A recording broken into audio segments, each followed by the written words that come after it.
Hey everybody, welcome to the GMG review. Today I'm taking a look at Chaos Battletome Slaves to Darkness, the latest Battletome for Warhammer Age of Sigmar that brings one of like the OG factions who should kind of be the big bad in this whole game, up to current standards of Warhammer Age of Sigmar army books. So what do we got here? Well, we got Archaon's Big Book of Fun, and what I've done here, just as a caveat, is I've gone through, I kind of picked out some highlights for War Scroll changes.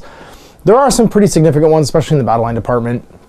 And of course we'll go over the allegiance abilities, the new items and artifacts and command traits and stuff like that too. And then the circles for the Vanguard, some of the legions for the Legions of Archaon, and then just go through the point values and stuff at the end. So if you want to check the War Scrolls yourself, they should be updated in the AOS app on your phone. And those who are keener than me, I've just done like a basic review of what I thought were some of the most key units, or units that might have been really pillow-fisted before that got changed.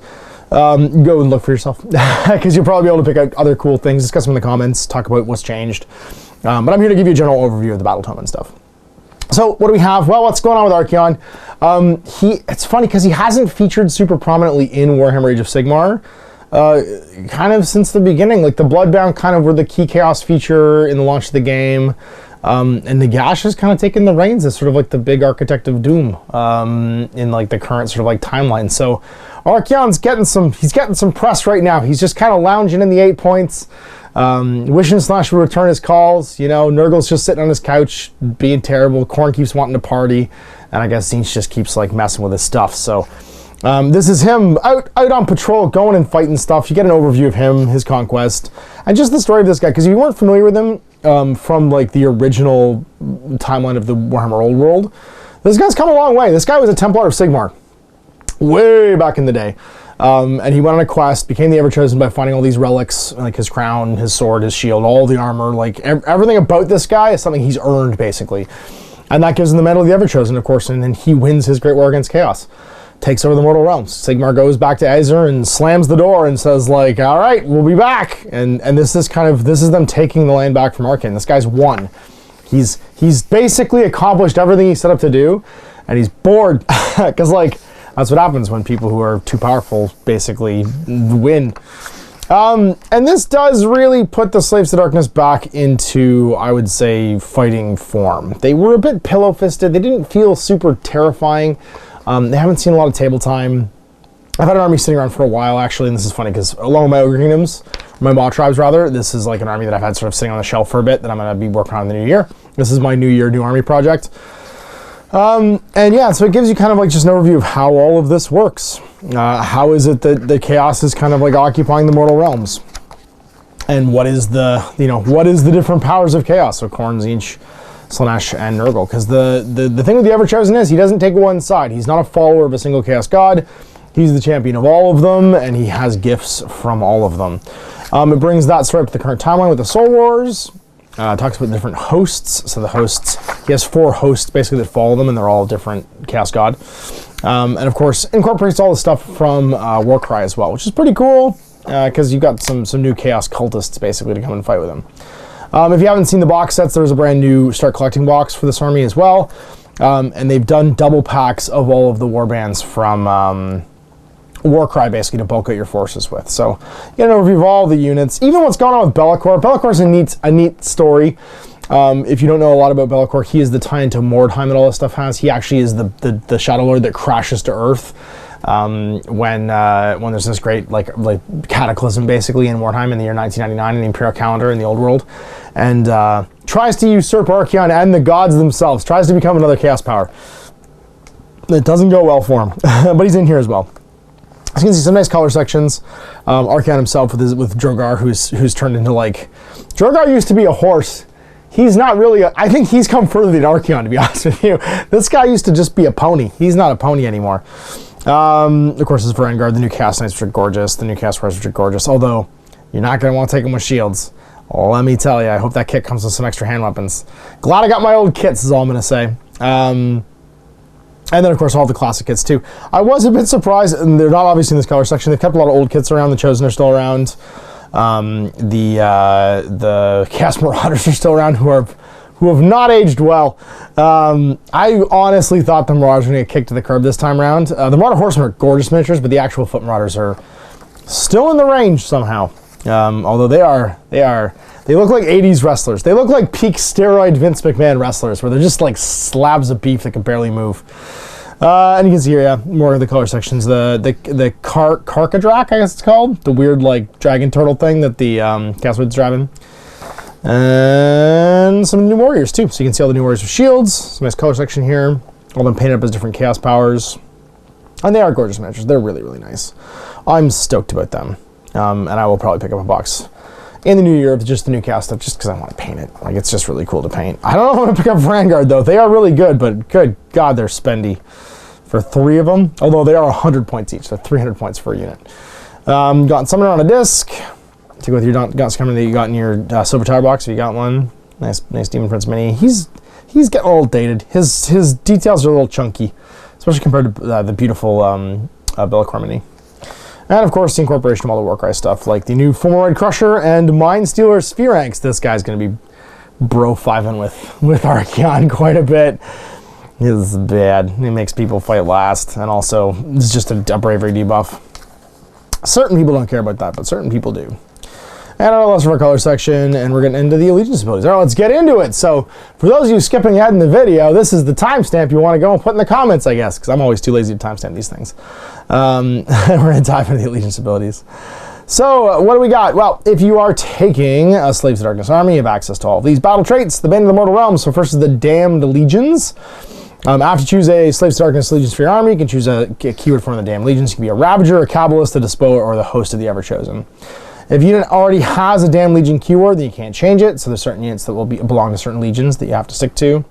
And then they will have that allegiance. So you must choose a Damned Legion keyword. You don't have a choice. You have to pick one of these. There's no just taking genero Slaves to Darkness. They all have to belong to one of these unit types, basically. And then you got your Aura of Chaos. So this is really cool. If you're looking at the War Scrolls and you realize there's a lot of like the Aura abilities or command abilities that let people reroll ones or reroll whatever missing, it's because it's all been basically banged into a single allegiance ability, which is your Aura of Chaos. So each Slaves to Darkness hero and a Slaves to Darkness army has one of the following Auras of Chaos. And it's based on your mark. So the Aura of Chaos is a hero is determined by what their mark is, so you have undivided whatever. If it's Khorne, you can reroll hit rolls of 1 for attacks made by melee weapons by friendly Slaves to Darkness Khorne units wholly within 12 of this model. If the model is the General, you get to add 1 to wound rolls for attacks made by melee weapons, but friendly Slaves to Darkness Khorne models wholly within 12 inches of the model as well. So it doesn't affect everybody. It's Khorne guys affect Khorne guys, Nurgle guys affect Nurgle guys, Tzeentch affects Tzeentch, yada yada yada. So you do want, if you want to take full advantage of this, you want to give your whole army the same mark, basically, if you're going to have all these different heroes. Aura of Tzeentch, reroll save rolls of 1 for attacks that target friendly Slaves to Darkness units wholly within 12 of this model. In addition, if it's the General, each time a friendly Slaves to Darkness model within 12 inches of this model is affected by a spell or endless spell, you can roll it out at 5+ it's ignored.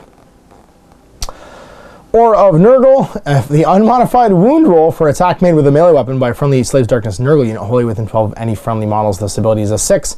Add 1 to its damage. In addition, if this model is the General, subtract 1 from hit rolls made with missile weapons that target friendly Slaves to Darkness units wholly within 12 of this model. So you get a stinky aura like Cloud of Flies, and then you get +1 damage. Aura of Slaanesh, if an unmodified hit roll for an attack made with a weapon is 6, it rolls 2 hits instead of 1 if you're wholly within 12. And if it's a General, you can reroll run and charge rolls for Slaves to Darkness units wholly within 12. And then Undivided, don't take Battle Shock tests for units within 12. In addition, you get a 6+ wound shrug wholly within 12 if they're your General for Undivided units. Now, you might think, oh boy, Archaon has all 4 marks of chaos. Well, unfortunately, you gotta pick one. If you select a unit with more than 1 mark of chaos to be part of your army, you just pick which one will apply to that unit for the duration of the battle. So, I thought it was gonna be super cool. For Archaon, so many points. I thought that would be a really cool, because like honestly, the thing that makes Nagash worth 880 points is just his ability to reroll hit rolls of 1 and saves of 1 on the whole table. Like, if that ability alone is worth like 400 points, because it's such a force multiplier for the entire army, and it's just a command point. Like, it doesn't even have to be cast, you can't stop it really. Like, it's such a good ability. Even if this was just a 12-inch bubble around Archaon, if you got all 4 of these abilities at once, and you could just affect anything, because it's not like they affect everybody. No one can have all 4 at the same time, but just let him affect everyone within range. Oh, that'd be awesome. But sadly, he has to pick one to apply for the battle. So, yeah, missed opportunity. He should honestly just get all 4 and have them apply all the time. But he doesn't. The Eye of the Gods. At the end of the combat phase of any attacks made by a friendly Slave Darkness hero, has the Eye of the Gods keyword, destroyed any enemy heroes or monsters in that phase. You can roll on the table. You can make a roll on the Eye of the Gods table for the friendly hero, and rewards gained during the battle apply for the result of the table. Duplicate rewards are treated as snubbed instead. So on an average roll, on a 7, nothing happens. But up and down, it gets different. 2, spawned them. You add a spawn to your army. If you do so, set up the spawn within 1 to the hero, then the hero is slain. If you don't want to turn into a spawn, he takes D3 mortal wounds instead. So again, 2 of the results in this table, Demon Prince and Spawn, require you to have miniatures. You can gain or lose wounds instead of having those miniatures. So it doesn't require you to have the models if you don't want to. 3 is Slaughter's Strength. Pick a hero's weapon and then improve run by 1. Murderous Mutation. Pick one of their weapons, add one of its attacks. Iron Flesh, +1 to save rolls. Flames of Chaos. Each time a hero is affected by a spell or endless spell, roll a die, and 4+ is ignored. 8 Unholy Resilience. Roll dice each time they're wounded or mortal wounded. On a 5+ it's negated. Yeah, and it's just gone negated. Demonic Legions. You can add one of the following units to your army. The units added as determined by the hero's mark. Set up wholly within 12. So you can have 10 Bloodletters, 10 Blade Bearers, 10 Daemonettes, 10 Pink Horrors, or 6 Furies. No alternative. So you don't have the models, and you get this, there's no alternative. You don't get anything else. You're just snubbed. And then 11 and 12 is a Dark Apotheosis. You can basically set up a Demon Prince within 1 and slay the hero. It has the same mark as the hero. Keeps any command traits and artifacts power that the hero had. If the hero is a wizard, the Demon Prince is a wizard, blah, blah. If you do not set up a Slave's Darkness Demon Prince, you can just heal D3 wounds instead. And that's it. Those are your Legions abilities. So, yeah, your damn, I mean, there's more. The damn Legions will add more later on, but basically your Orders of Chaos in the Eye of the Gods table. Spell Lores, the Lore of the Damned. So all your wizards know these. It does give Archaon additional spell because he can cast 2 Unbind 2, but he only knows Arcane Bolt and Mystic Shield. So you can pick one of these 2. Binding Damnation, cast on 7. If cast, pick an enemy unit within 12 of your caster invisible until your next hero phase. They fight at the end of the combat phase. You can just like slow someone down. The kitty can do that too. Spite Tongue Curse has a cast of 3. If cast, pick an enemy unit within 12 of the caster invisible. That unit suffers 3 mortal wounds. If the casting roll is successful, unsuccessful, or the spell is unbound, the caster suffers 3 mortal wounds. It's kind of a bunk spell. Like, it's super easy to cast. I guess if your opponent is out of casting die or dispels and you don't roll snake eyes, you just do 3 mortal wounds. So it's like high risk, high reward. If you roll snake eyes, it could just kill you. I guess, I mean, if you're just picking 1 extra spell, it's not a bad spell to have because you could just dumpster something or kill like a 3-wound thing. I don't know how I feel about that one. There's not a lot of high casting rate wizards in this army. Whisper of Chaos has a casting value of 7. Successfully cast, pick an enemy within 12, invisible. Roll number of dice equal to the number of models in the unit. For every 6, take mortal wounds. If any models in the unit are slain, the unit cannot move until the next hero phase. Start of your next hero phase. So basically that unit's pinned for their turn, and then the start of your next hero phase it can move again, which means it also couldn't pile in. It can't move at all. So that's a pretty cool one. Mask of Darkness, cast on 7. If cast, pick a friendly mortal Slave's Darkness unit wholly within 12, invisible. Move them from the battlefield, set them up anywhere more than 9. Can't make a move in the movement phase. So it's basically Hand of Gork. Call to Glory, cast of 5. If cast, pick a friendly Slave's Darkness hero wholly within 12 with the caster invisible. You can reroll hit and wound rolls for attacks made by that hero if they target a hero or monster. So your next hero phase. So if you're after a big guy, it's a pretty cool unit. Like buff. Sorry, pretty cool hero buff. Because it doesn't buff a whole unit, just a hero. And then Ruinous Vigor. Has a casting value of 6. If successfully cast, pick a friendly Slave's Darkness monster wholly within 12, and they treat it as having 0 wounds in the monster on the wound table, basically. So you can have Archaon do that to himself. I think that's what Archaon takes, honestly, because it just means that as long as he has a cast, he can bring himself up to not wounded at all for his attack profiles.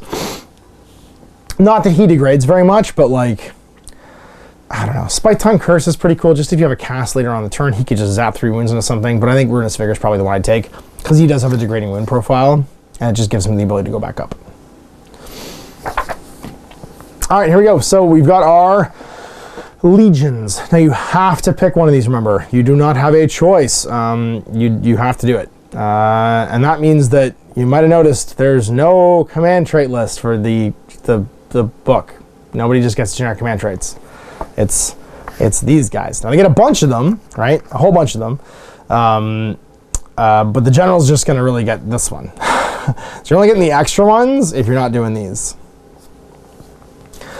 Glory for the taking. So battle traits, armies of the dark tribes. The Ravagers, if your general's not a demon prince, and you can pick a command trait for up to 5 different friendly Ravagers heroes, excluding demon princes. In addition to the command trait your general must have. So basically you get 6 command traits plus the generals, which is pretty cool. You can use command traits for the heroes even though they're not your general. And starting with your hero phase, you can pick a friendly Ravager's hero that's on the battlefield that has a command trait to stake their claim as a warlord. If you do so, that hero becomes general until your next hero phase. So basically, you have you have one who's your general, and then you can revolve who the general is around the table over the course of the game if you have up to 5 other heroes. So it's basically supposed to represent the fact that it's a huge war tribe. It's a whole bunch of marauders and cultists and whatever, and they're all trying to be the warlord. Your command ability, a Ravager's general has the following command ability. So whoever the first guy is, who is a general, starts off with this. Rally the Tries, use this command ability at the end of your movement phase. If you do so, pick the model that is currently your general. The same model cannot be picked more than once per battle. The model rallies a unit of 10 Marauders, a unit of 5 Chaos Marauder Horsemen, or 1 Cultist unit up to 10 miles to the battlefield. So you add a unit for a CP. That's amazing. Like just for end of every movement phase, whoever the current general is can bring on 10 more guys, or 5 Marauder Horsemen. Must be set up wholly within 6 stages of the battlefield, more than 9 from any enemy units. So anywhere on the table, basically, within 6 of the edge and not within 9. That is I mean, you got to think about it. Over the course of the game, at the end of every movement phase, if you've got the CPs to do it, you can bring on 10 guys. So you can bring on 60 more models. Or 30 more horsemen. Oh, I'm sorry, it was 5 turns. 25 or 50. 25 or 50, potentially. That's a lot of extra dudes that you're just bringing on for free for a CP each game. And it's a reason to maybe get an additional CP too to play with if you're going to take War Scroll battalions. So your command traits, so the other 5 guys in the Ravagers could have one of these. Bolstered by Hate, +2 wounds. Unquestioning Resolve. Once per turn, you can use the at the double forward to victory inspiring presence without using a command point if it's being used on cultists within 12 of the general. So again, that's a really good one because you're gonna probably spend your CP on rallying troops to the table, but it means you can get a count of 6 as a count of run rolls as 6, or don't flee, or forward to victory, like reroll charge without having to spend a CP. You have an additional one in your pocket basically, but it does reward you taking a whole bunch of cultists, which is basically all the stuff from Warcry. Favorite of the Pantheon, add or subtract 2 if the result of any rolls made for this general in the Eye of the Gods table. That's kind of cool, because if you're taking baby like Marauder heroes and stuff like that, like the smaller heroes, you can end up with a Demon Prince. Eternal Vendetta, reroll wounds for attacks made by this general. In addition, you can reroll hit rolls if they're attacking Order units, so you can reroll basically everything against Order. Flames of Spite, if the unmodified wound roll for an attack made with this general is a 6, takes a mortal wound in addition to normal damage. And Master of Deception, subtract 1 from hit rolls for attacks made with melee weapons and target the general, so your trickery. And then you get your Artifacts of Power, the Trophies of Conquest. Hellfire Sword, once per battle in your shooting phase, you can pick an enemy unit within 8 of the bearer, invisible, take D3 mortal wounds. Blasphemous Cuirass, roll a dice each time a wound or mortal wound is allocated, 5+ shrug. Helm of the Oppressor, subtract 1 from the bravery characteristic of enemy units within 6. Cloak of the Relentless Conqueror, reroll charge rolls. Mark of the High Favored. Friendly Ravagers units are affected by the Bearer's Order of Chaos within 18, so it extends your rerolls, whatever their mark is, to 18. And then Desecrator Gauntlets, subtract 2 from casting rolls for enemy wizards while they're within 3 inches of the bearer. In addition, add 1 to wound rolls for attacks that target a wizard or priest. So that was them. So then we have Kabbalists. So these are the ones that are like the sorcerers. This is your Tzeentch force, basically. Battle traits, Blood, Sorcery, and Black Rituals. At the start of your hero phase, you can pick a friendly Kabbalist wizard to perform one of the following binding rituals. So Ritual of Sorcerer's Might, pick a friendly Kabbalist unit within 3 inches of the wizard, performing this binding ritual and roll a die. On a 3+, the ritual is successful and D3 models from that unit are slain. For each model that was slain, add 1 of the casting rolls for that Kabbalist wizard until the end of the phase. So basically, all your wizards that are on the table, if you just like sacrifice some dudes, get +2 cast. That can be really powerful. +3 to cast You're talking Nagash level casting all of a sudden from basically all your Kabbalists. So everybody in this legion. Ritual of Corruption. Pick a friendly Kabbalist unit within 3 inches of the wizard performing the binding rituals and roll a dice. On a 3+, ritual is successful and D3 models are slain. Then pick a predatory endless spell within 12.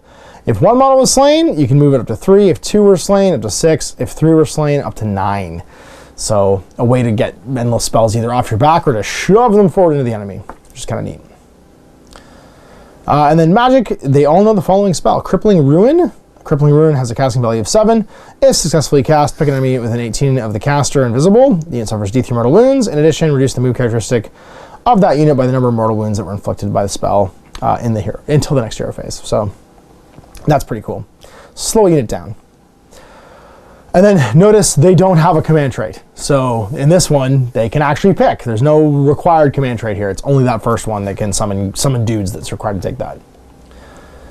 You got Bolstered by Hate, 2 wounds. Lord of Terror, subtract 1 from Bravery within 6. Favor of the Pantheon. Again, these are going to be common across this whole army. Add or subtract 2 from any rolls for the gods. Mighty Ritualist. When a sorcerer's general attempt to perform a ritual, so Sorcerer's Might, it's on a 2+ instead of a 3. Blasphemous Influence. When they do the Ritual of Corruption, it's on a 2+ instead of on a 3+. So basically, whichever of these you want to do more, probably the one that's the binding ritual, because that one's pretty great. Sorcerer's Might, rather. And then all for one, once per battle, when the general successfully performs a binding ritual, for each model slain, they get a wound back. So that's pretty cool. Artifact of Power, Chaos Esoterica for a Kabbalist hero. Soul Feeder, pick one of the bearer's melee weapons. If an unmodified wound roll is a 6, they can heal a wound. Black Athame, or Athame, I can't remember how that's pronounced. It's a Chris knife, basically. Once per battle, when the bearer attempts to perform a binding ritual, you can say that they will use this artifact. It just succeeds in a roll. And then Infernal Puppet, once per battle. In your hero phase, you can pick an enemy wizard within 24 invisible. In the next enemy hero phase, each time that wizard attempts to cast a spell, they take D3 mortal wounds before the roll is made. If the wizard is slain by these mortal wounds, the casting attempt fails. And then a spell leader pendant, the bearer gains the wizard keyword and can attempt to unbind 1 spell for each enemy hero phase. If the bearer is already a wizard, they can unbind an extra spell. Scroll of Dark Unraveling, once per battle, when they use this, when a bearer attempts to unbind a spell, instead of making an unbinding roll, they can just use this artifact that's unbound automatically. The same as the one the Stormcast have. And Spell Familiar, no, an extra spell from Lord of the Damned. Alright, so we had wizards and the Hordy Barbarian dudes. Let's take a look at the Despoilers. This is Abaddon's Legion, I guess. They get the Sacrilegious Might. Friendly units with the same mark of Chaos, keyword as your general, are affected by your general's aura ability if they're within 18. So everybody gets the 18 aura. That's pretty cool. In addition, roll a dice each time you allocate a wound or mortal wound to a Despoiler's Demon Prince. That is general on a 5+. The wound or mortal wound is negated. Blessed by the Unholy. In your hero phase, you can roll a dice for each friendly Despoiler's Demon Prince and friendly Despoiler's monster in the battlefield. On a 4+, you can heal up to D3 wounds that have been allocated to that model. If that unit's a Mutalith Vortex Beast, you can only heal 1 wound instead of D3. Poor Mutalith Vortex Beasts. Twisted Dominion. If a friendly Despoiler's Demon Prince finishes a move with an 8/6 of a terrain feature, you can give that terrain feature the Pitch Black and Nightmare Chasm rolls. So Pitch Black models are not visible to each other. If an imaginary slate line 1 millimeter wide is drawn between the closest point in 2 models over more than once this terrain feature. And Nightmare Chasm, at the start of each hero phase, roll a dice for this terrain feature on a 6. Every unit within 1 inch suffers D3 mortal wounds, because it's just you turn it into a terrifying pit of death. Command traits, Bolstered by Hate. These are all the same again. So it's +2 wounds, -1 bravery, and lightning reflexes, subtract 1 from hit rolls for attacks made with the missile weapons to target this general. And then you have Radiance of Dark Glory. In your hero phase, you can pick 1 friendly Despoiler's unit wholly within 18 of this general and roll a die, and a 3+, heal up to D3 wounds. That's pretty cool. Because you basically you get a healing aura, like a little baby Nagash healing aura. Destroying Miasma, you can give a terrain feature the Pitch Black Nightmare roll if it's within 9 instead of within 6. And then Paragon of Ruin, after this setup is complete before the first battle round, D3 friendly Despoiler's movements can move 5 inches. And you have your artifacts, the Crown of Hellish Adoration. Subtract 1 from wound rolls for attacks made with missile weapons that target the bearer while they're within 3 inches of friendly Despoilers, with at least 3 models. So they're just this scary. And so basically, well, actually, basically you're -1 when you're around people, because they'll just throw their bodies under whatever the attacks are. How Many Eyes? It's back. One of my favorite classic 6th edition fantasy magic items. The bearer and their mount, if they have one, fight at the start of the combat phase. If they charge in the same turn, but cannot fight again in that phase unless an ability or spell allows them to fight more than once. And then Armor of Tortured Souls, -1 rend against you, basically, to a minimum of dash. Diabolic Mantle, at the start of the first battle round. The bearer in the battlefield, you receive D3 command points. Doombringer Blade, start of the first battle round. After setup is complete, but before the first turn begins, you can pick an enemy hero or enemy monster on the battlefield. If you do so, friendly Despoiler units can reroll hit and wound rolls for attacks that target that unit. You call somebody out. And then Realm Warper's Twist Rune. Friendly Despoilers units wholly within 12 inches of the bearer are unaffected by the Pitch Black and Nightmare Chasm scenery rules, because you make the table scary. Alright, and this is it. This is the big one. The host of the Everchosen, Archaon's personal Paw Patrol of friendly dudes. It's got a pretty cool battle trait too. Exalted Grand Marshal of the Apocalypse. That guy gets to sit on the biggest parade float in the parade. If Archaon is your general and on the battlefield, friendly host of the Everchosen units are affected by his Chaos Aura, or his Aura of Chaos, if they're wholly within 18. So he's on like almost a 10-inch base, no, it's like an 8-inch base. It's like a huge, ginormous base. And then there's an 18-inch bubble around that. So like a 40-inch circle, basically, that these guys are affected by. Fearless in his presence, you're just immune to battle shock if he's your general and you're on the battlefield. So nobody runs, period. I mean, you're paying 800 points for that, and you'll see later. Will the Everchosen in your hero phase if Archaon's your general and on the battlefield? Pick one enemy unit in the battlefield. If you do so, you can reroll hit and wound rolls of 1. For attacks made with melee weapons by friendly host the Everchosen units to target that unit until the next hero phase. You call somebody out. And then command ability, Dark Prophecy. Uses command ability, this is what you saw in Warhammer Community. Start of the hero phase of Archaon's general. If you do so, roll a die and keep the result hidden. On a 1 to 3, your opponent takes the first turn next battle. Basically, you know who gets a double round, who's going first next round. 1 to 3, 4 to 6, you must take the first turn. 1 to 3, your opponent takes the first turn. All right, and then we have the 8 circles of the Vanguard. So if you're playing House the Everchosen, your Vanguard get a free special rule. There's 8 of them. You pick one to be the circle of the Vanguard that's currently accompanying him. And every Vanguard unit in your army gets this. So like, if you wanted a dead easy Archaon Everchosen list, he's 800 points, Vanguard are 300 points. You just take 4 units of Vanguard and Archaon, and boom, you got a 2,000 point army. It's a pretty bananas army. Some of these abilities, they range from the okay to pretty good. I think there's one that's a winner, which is the 6th one. We'll talk about that in a second. The first circle is the Swords of Chaos. At the start of the first battle round, after determining who has the first turn, remove any friendly first circle units from the battlefield and set them up again. So just redeploy. Second circle, subtract 1 from the bravery characteristic of units within 6 of the friendly second circle units. In addition, if an enemy unit fails a battle shock test within 6, D3 additional people flee. Meh. Third circle, -1 hit with missile weapons against all third circle units. Fourth circle, in your hero phase, you can pick a terrain feature within 3 of any fourth circle units. Each enemy unit within 3 of the terrain feature suffers D3 mortal wounds. You roll separately for each unit. They just crash the terrain down on them. Fifth circle, reroll hit and wound rolls for attacks made by 5th circle units that target a hero or monster. It's okay. Sixth circle, this is the one I think you take. Blades of Desolation, add 1 of the damage inflicted by attacks made with melee weapons by 6 circle units that charge in the same turn. So Vanguard are kind of the same as they've always been. They have a profile that's just 6 attacks at 3s and 3s, -1/1 damage. Now there's 6 attacks, 3s and 3s, 2 damage on the charge. You're always going to be charging almost, and you just obliterate everything you touch that way. That one seems really good. And it's all melee weapons, but remember, not mount weapons, so your mounts won't get those attacks. And you just maximize your damage that way. 7th circle, the Bane Sons. At the end of the combat phase, if any attacks made by a friendly 7th circle unit in that phase destroyed enemy units, he'll do 3 wounds. That one's okay. And then the 8th circle, they can fly. It's pretty cool. 7th and 8th, I think, are pretty good. We got some new battle plans. Cool. The Threshold of Damnation. We're going to go Damnation some people. Good old Path to Glory stuff for building your army. I think that new Start Collecting box will be a really fun Path to Glory warbands. And then we got some more Scroll battalions. All right, so what do we got? We got our big battalion made up of little battalions, as you do. And then we got a bunch of little battalions to go into it. So a Chaos Horde, it's 1 Godsworn Champions of Ruin detachment and then 4 to 8 War Scrolls of any combination for the remaining ones.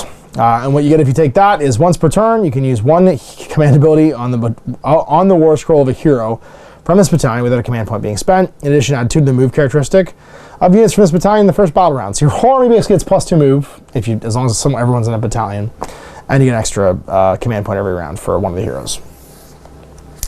Godsworn Champions of Ruin. I like this one, actually. It's a unit chosen from the following list. It's either a Chaos Lord, Chaos Sorcerer Lord, Exalted Hero, Ogroid Myrmidon, Slaves of Darkness Demon Prince, Dark Oath War Queen, or Chieftain. And then 4 to 8 units in any combination. You get Chaos Chosen, Chaos Knights, Chaos Warriors, Chaos Marauders, or Chaos Marauder Horsemen. I'll probably make this one when I make my first list, because I have all of those things already. And you get the Fury of the Damned in your hero phase. Pick a hero within, or one hero from this battalion that's within 3 of the enemy unit, and if you do so, that hero can fight. So you can fight in the hero phase within your heroes. So remember, Chaos Lord and Chaos Sorcerer Lord are tags, so like the big ones can have them too, like the ones on Manticores. So it's like double round of combat fighting with a Chaos Lord and a Manticore. That seems pretty good, and that guy's stock went way up. The God's Wrath Warband. So this is a unit from the following list. And these ones are specific, they're not the tags. So it's Chaos Lord on Manticore, Chaos Lord Sorcerer Lord on Manticore, Chaos Lord on Demonic Mount, Chaos Lord on Karkadrak, and Chaos Lord or Sorcerer Lord. And then 4 to 8 units in any combination from Chaos Chosen, Chaos Knights, Chaos Warriors, Marauders, or Marauder Horsemen. And you have to have a War Shrine this time. In your hero phase, you can pick a Chaos War Shrine from the battalion and roll a dice for each enemy within 24. And visible, if you roll a 6, it's D3 mortal wounds. So, yeah, it turns your War Shrine into like a big, a big explodey thing. So every enemy unit on a 6 takes D3 mortal wounds. Yeah, is okay. I think I like the command ability to fight again. Sorry, it's not even a command ability. In your hero phase, pick a unit within 3 of the enemy and just fight with it again. So, it doesn't even cost you CP. It's just an ability. Runebringer Warbands. 1 unit chosen from the following list. Lord and Demonic Mount or a Karkadrak. And then 4 units chosen in any combination. Chaos Knights, Chaos Chariots, Gorby's Chariots, Marauder Horses. This is the Dark Cavalry one. Again, I got a lot of cavalry. I might make this one too. Each time a unit from this battalion finishes a charge move, pick an enemy within 1. If you do so, roll a dice on a 2+ to take D3 mortal wounds. Yeah, it's impact hits. I like that. The Bloodmarked Warband. 1 Mortal Slaves of Darkness hero and 8 Mortal Slaves of Darkness core units. So these are all God-marked ones, basically. Blood Rage.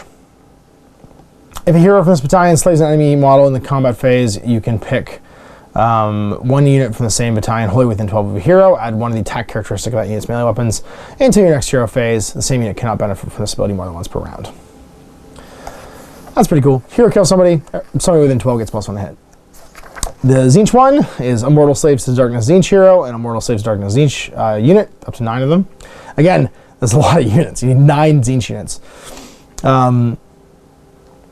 And what's interesting is this warband can be used by the Blades of Khorne.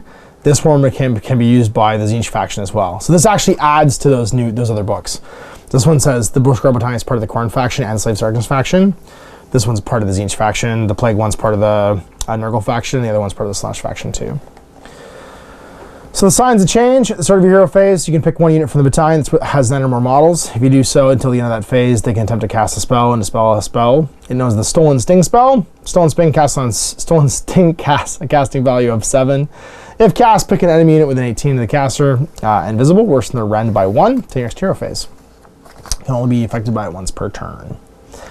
The Plague Touch Warband, 1 Mortal Slaves Darkness Nurgle hero and 1 Mortal Slaves Darkness Nurgle unit. Sorry, 7 Mortal Darkness Slaves units. It's the god number each time.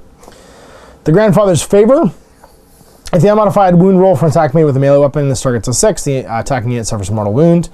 After all of its attacks have been resolved, in addition, in your hero phase, pick 1 unit from this battalion and 1 enemy within 1 inch. If you do so, roll a dice on a 3+, the enemy unit suffers D3 mortal wounds. So if you're doing a Nurgle army, that was pretty cool, because like, if you're doing Nurgle heroes, their Order of Chaos is giving you +1 damage on 6s.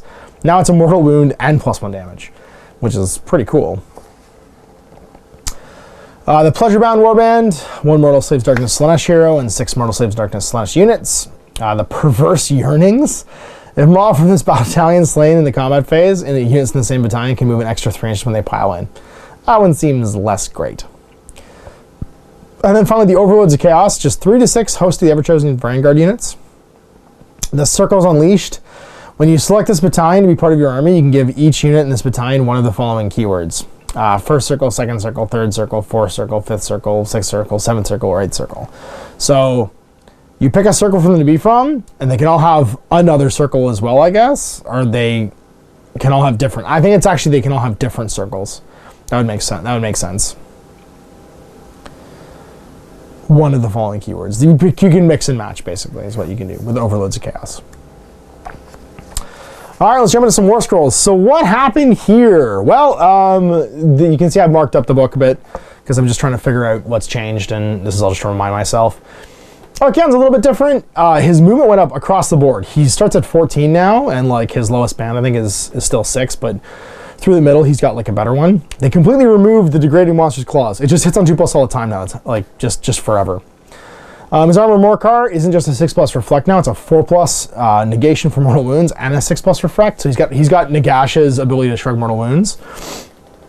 Kind of Dominion's totally changed, just the way it's worded and stuff. Instead of being like an up or down on Battle Shock, it's add 2 to bravery for chaos units and subtract 2 from everyone else. So it affects more than just Battle Shock, basically, which is kind of interesting. The Eye of Shirian, reroll hit rolls of 6 for attacks made by enemy units to target this model, just totally different. And then he's got the Slayer of Kings. It's only against heroes now, not against monsters. Got debuffed a little bit. But if you roll 2 6s against a hero, they just die. They're just taken off. So there's an argument that he is slightly killier than Nagash, only in that he has 4 attacks to the Slayer of Kings, and if any of those 2 dice are 6s, Nagash just dies. There's no dice, there's no wound roll. He just lops Nagash in half, and the guy just dies. So I don't know. He has to do a lot of work himself, but the Slayer of Kings is still bananas, because you're just rolling, fishing for 6s, basically. And then 3-headed Titan. This one used to be when you ate a hero. Now the 3 heads just at the start of your hero phase. Just pick one of the following effects. So it doesn't matter what you don't have to kill something now. They just do one of these things. The Nurglehead can puke. Skull Gorger, he can just heal D3 wounds now. Spell Eater just to spawn on the spell. And that's pretty much it. Everything else, it's reworded a little bit, but is mostly the same. Vanguard, they lost an attack on the Demon Forge Blade, but it went up to wound on a 3+, and instead of being 1 damage, it's D3. Its Demon Bound rule is also changed. Just if you roll a 6 to hit, does a mortal wound on top of normal damage. So there's an argument for taking the Demon Forge Blade. I still think just the ensorcelled weapons with 6 attacks, and then give them the 6 circles so they get +1 damage on the charge is probably the best. The Warp Shield Shield's got a little bit worse. It's a 5+ shrug against spells now instead of a 4+. God Summoner got extra wound, which is pretty cool. His booklet can bring Furies now instead of just the marked units. His Work Time Blade just changed completely. If no modified wound roll for this attack is a 6, the attack inflicts D6 mortal wounds on the target, and the attack sequence ends. No save roll. And then his spell is totally new. It's Infernal Flames. This is actually, this spell is a reason to take him by itself. Casting value of 7. If cast, pick an enemy unit within 12 invisible. Roll a dice for each model in the unit. On a 5+, takes a mortal wound. On a 6, sorry, if that unit's a monster or war machine, roll 3 dice instead of 1. So he just has like a unit mulcher, which is great against goblins or I think tons and tons of models. And then Chaos Lord on Manticore. So this applies to both the Manticores, the Sorcerer and the Chaos Lord. The Manticore got way better. He hits on 3s now, and his base attacks are 2 damage instead of 1, so flat 2 damage. The Demon Blade on the Chaos Lord got a rend, which is nice. It's not just no rend. He has a bit of a weird thing in his to wound table for his damage table. He wounds on a 1+. I don't know why. It's 1+, 2+, 3+, 4+, 5+ now, and it just seems odd. There shouldn't be anything in the game, because 1s always fail, so there shouldn't be anything in the game that wounds on a 1+. Because 1+ doesn't actually exist. You still fail on a 2, but I guess at -1 to wound, if something's -1 to wound, he still wounds on a 2. I don't think I know of anything else that wounds on a 1+. So yeah, I put a question mark. I'm like, it doesn't make a lot of sense. Maybe it's a typo, I don't know. And then his variable attacks for the Shredding Tail are now fixed. It goes 5, 4, 3, 2, 1, depending on where he is in the wound chart. Territorial Predator, it is just against monsters now. But instead of just being reroll 1s, it's reroll hit rolls. And the Chaos Sorcerer Lord, Sorcerer's Staff of Reaping, just got better in every way. Hits on 3s, wound on 3s with Ren now. And then the Fangs and Claws are the same. He has all the same weirdness he had before. His base movement went up as well, actually, which is the same in the other one. I should have mentioned that. Base movement went from 4 to 6, a little bit higher. Yeah, everything else that was in the same in the Manticore changed. And then, yeah, his spell Wind of Chaos is amazing. So instead of being, it used to be on the casting roll, you rolled a number of dice equal to the casting roll to do damage. Now it's roll number of dice equal to the number of models in that unit. And on a 6 to take a mortal wound, on a 5 to take a mortal wound, on a 6 to take D3 mortal wounds. So think about if you hit a unit of goblins, so on average, let's say you hit a unit of goblins, you're going to get a third of that, so 7 5 pluses. Of which about 4 should be 5 pluses and 3 should be 6 pluses. So you're going to get 3d3 plus 3 mortal wounds. So like between 6 and another 6, 12 wounds on that unit with that spell. And if you spike dice, if you roll like 10 6 or something insane like that, 10 d3 mortal wounds. Like that's, Winds of Chaos is a great spell for hitting big units with all of a sudden. Chaos Lord and Demon Mount got an extra wound, and his Cursed Warhammer is basically the Blast of Ashes from Retributors. 6 to hit does 2 mortal wounds, and the attack sequence ends, which is pretty awesome. Chaos Lord on the Karkadrak, he's all new. 9-inch move, 9 wounds, 3+ save, bravery 8, which is pretty cool. He's tougher, I think, than the base one is. Yeah, he's got a better save. He's got, basically, it looks like this easy to build is going to be the only one. So I don't know if they're going to make a different version of this model. It looks like it's just going to be him because he doesn't have any other options for making in the description. He has a Hex Battle Ox and a Demon Bound Blade. So the Battle Ox is 5 attacks, 3s and 3s, no run, 2 damage. The Blade is 3 attacks, 3s and 3s, -1 d3 damage. And then his mount attacks, the Tearing Horn and Claws, 3 attacks, 4s and 3s, -1, 2 damage. And the Battering Tail, 2 attacks, 4s and 4s, no run and 1 damage. He could potentially do 10 plus 9, 19, plus 6, 25, 26, 27 wounds by himself, which is pretty great. He's got, give him a mark. He has the Bruised Rampage. Roll a die for each enemy unit within 1 after they make a charge on a 2+ take D3 mortal wounds. So it's not one unit, it's as many as you end within 1 inch of. That's pretty great. If you can run into like 3 characters at the same time, be within 1 inch, all of them take D3 mortal wounds on a 2+. He's a bit trolly in that regard. He's demon bound, so his weapon on a 6 does a mortal wound in addition to normal damage. Fueled by Carnage, at the end of the combat phase, if any enemy models were slain by wounds affected by the Hex Axe, you can heal up to D3 wounds in this model. That's really cool to have built-in healing, because he's a little less susceptible to just getting like offed. Has Rune Etch Plating. Each time you allocate a mortal wound to him on a 5+ negated. And then he has the same Knight of Chaos command ability as the other Mounted Lord. Now the Chaos Lord may be getting a new model, because it used to be he just had his Reaper Blade and Demon Bound Steel. Now he's also got a Demon Bound War Flail, so I feel like maybe there's a new model coming with an alternate build with that flail. He's basically the same. The flail is 6 attacks though, 4s and 4s, -2 and 1 damage, so he's like a crazy like flail ability. I don't know if it's as good as the other one, but honestly. And then Demon Bound, he has the, if it's a 6 to hit with the Demon Bound Steel, does a mortal wound, then normal damage. And it doesn't do damage to him anymore either. It used to be on a 1, I think he took damage, so that garbage is gone. And his new command ability, Spurred by the Gods. Uses command ability at the start of the combat phase. If you do so, pick a friendly mortal Slaves Darkness unit wholly within 12 of a friendly model with this command ability. After that unit's fought for the first time, it can be picked again. So basically you can get double fights out of a mortal Slaves Darkness unit wholly within 12 of him. But it can't be benefiting from it more than once per turn. So you could have multiple units. If you have a bunch of CPs though, multiple units could do it, which is pretty cool to have them double fight. So you could make like your Manticore double fight, or this guy double fight. Chaos Sorcerer Lord, yeah, Oracular Vision sure got better. Pick a friendly mortal Slaves Darkness unit wholly within 12. If you do so, just reroll saves for attacks that target them until your next hero phase. It doesn't cost you any CPs, just reroll saves of all kind. Magic, he can cast and unbind 1, and he's got the Demonic Power 1, and that's pick a friendly mortal unit wholly within 18, invisible, on a 6. Reroll hit and wound rolls for them until your next hero phase. So it's no longer just 1s, all of his abilities should be 1s. Now it's just all of them. The one thing he did lose though is he can't take a mount anymore. This guy used to be able to take a Chaos Steed. His mount option's totally gone. So I think that model is going to the Legends department. I didn't go too far into these, looking through Bellicor and these Altered Hero, but the Myrmidon's cool, he's new.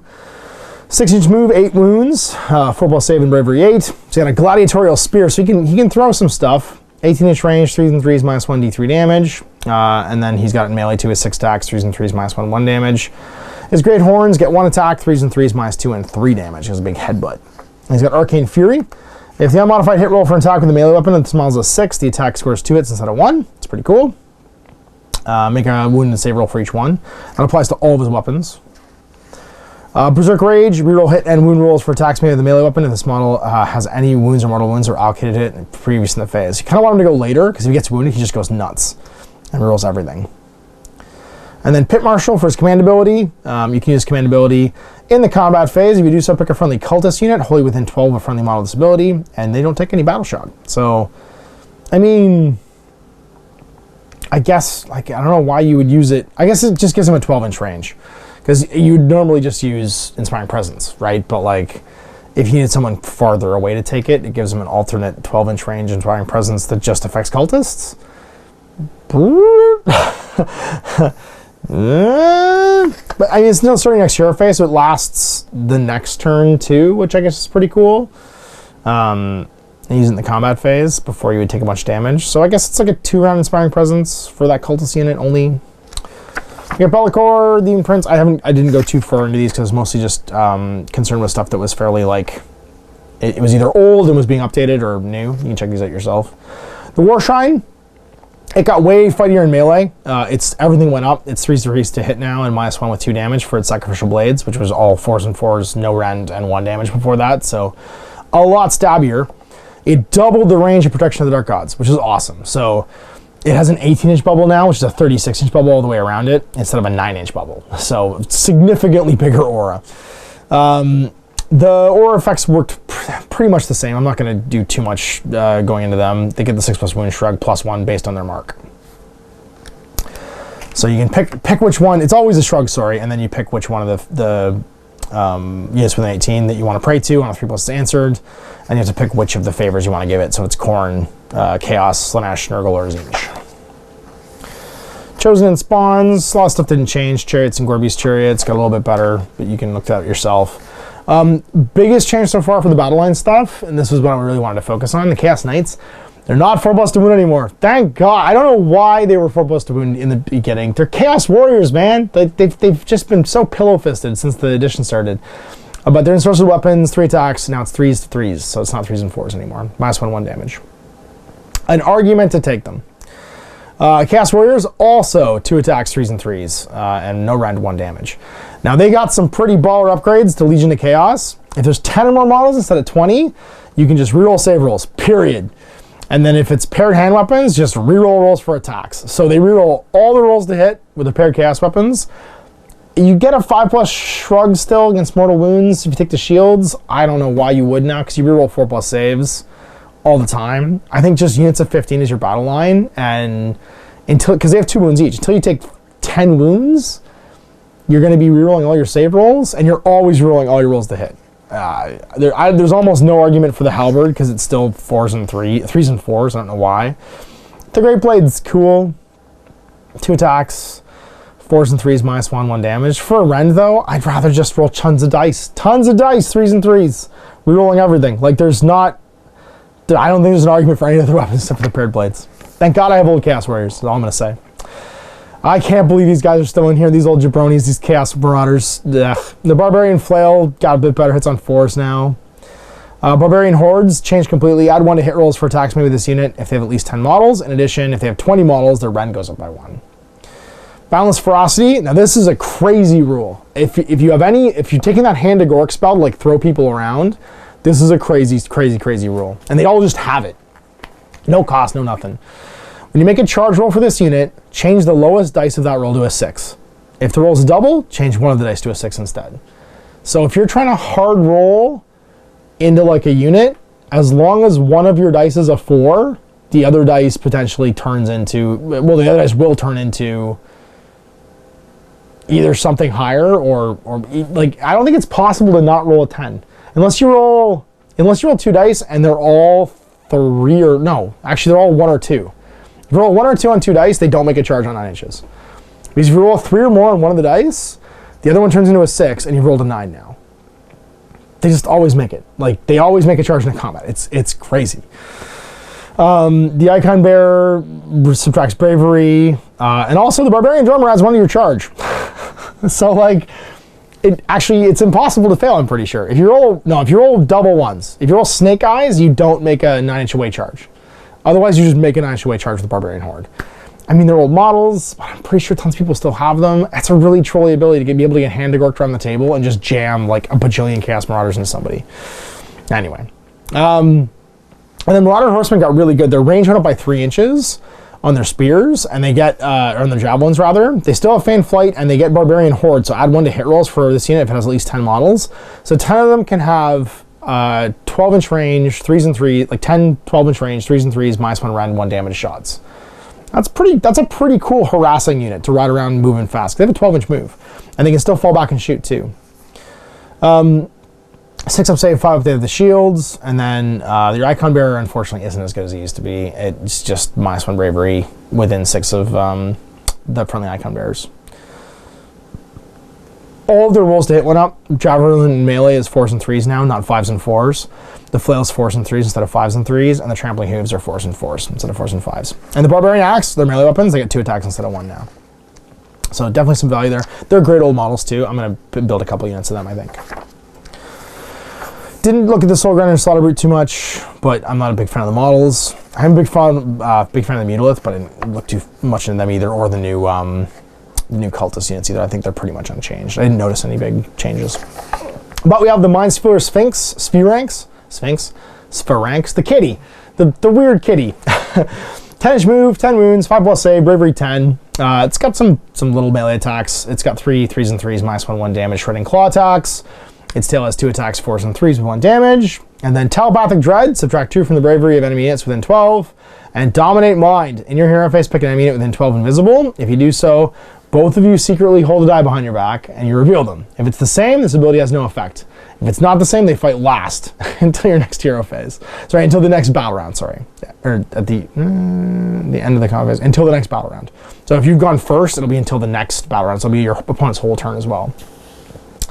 The same unit cannot be targeted this ability more than once. So even multiple sphere ranks, you can't pin other people to go last. But that's a pretty great ability for pinning people in combat.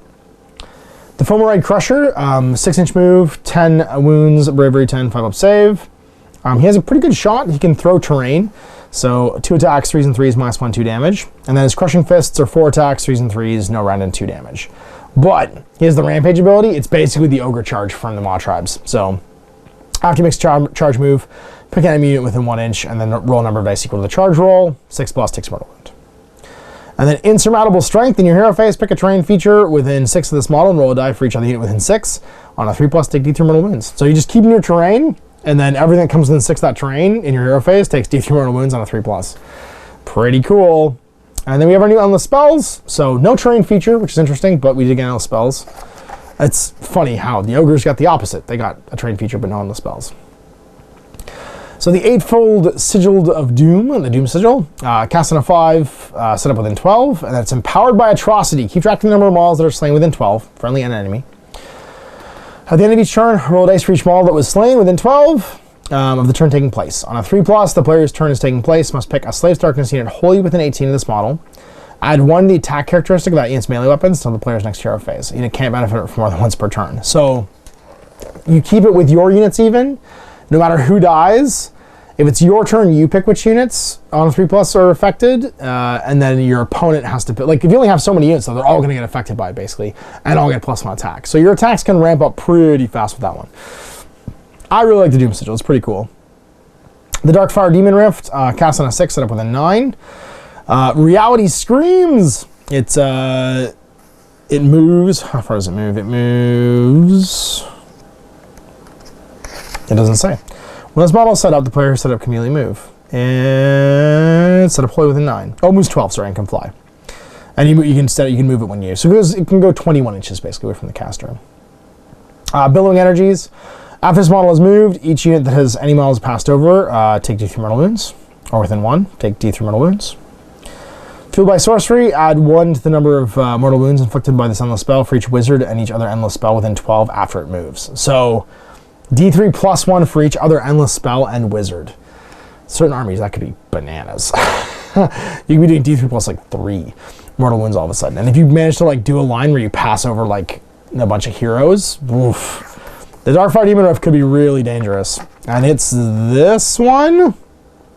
So it's pretty, I mean, you move it sideways and move it sideways, you could go over quite a few units. And then finally the Realm Scourge Rupture, which is this one right here. It can move 9, it's predatory and flies. You set it up within 9 of the caster, holy, and then its abilities, Oncoming Annihilation. When this model is set up, the player who set it up can immediately make a move with it. Tide of Ruin, whenever you set up a Realm Scourge Rupture, you just place it widthways, the direction you wish to move it. So it's going to go like a plow, basically. Whenever it moves, you cannot move it in a straight line. It cannot move backwards. So it's kind of like the Aether Void Pendulum. It's like a big like plow, like moving forward.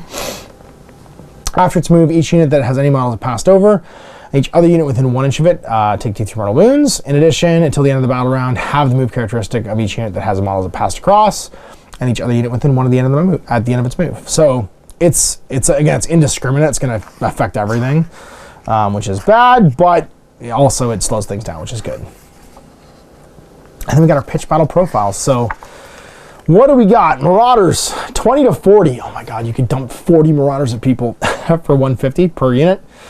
No discounts, it looks like, for anybody. Warriors, 5 to 30 for 100. They went up a little bit. War Shrines, 170. Megalith Vortex Pieces, 170. Slaughter Beats, 170. Soul Grinders, 210. Archaons, 800. Manticore is 280. Sorcerer on Manticore is 260. Bellicore is 240. Chaos Lord's 110. Lord of Demonic Mound is 170. The Carcadex 250. He's pretty spendy, actually. But I mean, he's got built-in healing. Sorcerer Lord's 110. Demon Prince is 210. I like it's called Slaves to Darkness Demon Prince, too, because it's a different one from whatever other ones exist in the other books. Dark Oath Chieftain is 90. War Crane is 90. Exalted Hero is 90. Gaunt Summoner on Disc is 260. Ogre Myrmidon is 140. Thredda is 70, and her Godsworn Hunt is 60. Castrates are 120. They went up a bit. Chosen are 140. Knights are 180. 5 to 20. They went up a little bit, too. Runner Horsemen are 90 for 5, up to 30. Cobra Squall are 70. Cypher Lords are, that's kind of all these weird sizes. Cypher Lords are 70. Castmon's 50. Fulmaraid Crushers 100. Furies are 100. Gorby's Chariots are 150. Iron Golems are 70. Mindstealer Sphinx is 100. Theraptrixes are 90. Spire Tyrants are 70. Fang is 70. Unmade are 70. Untamed Beasts are 70. And the Vanguard are 300. The different War Scroll battalions, the Bloodmark Warband is 180, the Chaos Horde is 140, the Fate Sword Warband is 180, God's Sword and Champions of Ruin, the one I liked, is 180, it's pretty spendy. The God's Wrath Warband is 180, the Overlords of Chaos are 120, Plague Touched are 180, Pleasure Bound are 160, the Ruin Bringer Warband is 140, the Eightfold Doom Sigil is only 40. It's worth taking for that +1. That's a really good endless spell for 40 points. The Darkfire Demon Rift is 50, the Realm Scourge Rupture is 60, and your allies are Beasts of Chaos, Khorne, Tzeentch, Nurgle, and Slaanesh. So, not a ton of new stuff if you don't count the Warcry stuff, but I definitely pushed, like, all the units that I was hoping got buffed, the Chaos Warriors, the Knights, the Martyr Horsemen, all got pushed right to where I think they need to be. They got a little bit of increase in points, but not a lot, and they went up, like, the force multiplication stuff, like the Eightfold Doom Sigil, the ability to have, like, your auras come off your lords to whatever your mark is going to be, all that stuff I think make them worthwhile. So I'm really happy with this book. I mean, Archaon himself, I don't feel like he's as terrifying as Nagash, but he's not a god as well. Like, he's the Everchosen of Chaos. He's not Khorne, he's not Slay, he's just a dude who's gone probably the furthest of any dude in the history of Warhammer. Like, he has lived through everything, destroyed the mortal realm. Like, this guy has won in a way that no one has ever won before in Warhammer. He just kept on winning. And I feel like that army's going to be in a neat place. I'm stoked that this is my New Year, New Army resolution. This is what I'm going to do is the Slaves to Darkness. Owen is actually pretty excited about it too. He might do an army as well. And we'll fight it out chaos style, but I'm really jazzed. The models are really nice. I feel like it was just enough new stuff. I do hope to do new Marauders at some point, because the funny thing is the Marauder hit's actually really kind of neat and good. It has, like, some potential, I think, for being a cheap unit that you can throw around with something like that Hand of Gork spell. The Wizards are a bit underwhelming. There isn't, like, a big standout spell in there. They're all kind of low to cast, but all kind of neat. The Endless spells all seem useful, which I'm pretty excited about. I think obviously the Icon's probably the best one, although there's some real potential in the Balefire one as well, being able to just, like, snipe characters in a big straight line, because it moves quite far for what it is. And it's not a huge base, so placing it might be pretty easy. A bit bummed they didn't get a train feature. Like, I thought maybe the Dreadfort would be in here. Like I'm not surprised it isn't, but at the same, because it's a big expensive piece, but like it might have been kind of cool to have some extra use for the Dreadfort. Yeah, overall, nice little selection of models. All the models I was hoping got better, including the Manticore and all the OG Chaos Warrior stuff. The War Shrine's way more useful with a bigger aura. I just feel like they've moved up to like, you can do something with this now. You know what I mean? Like they're not particularly crazy trolly, but all this stuff feels chunky and reliable and durable. It feels like the Maw Tribes to me.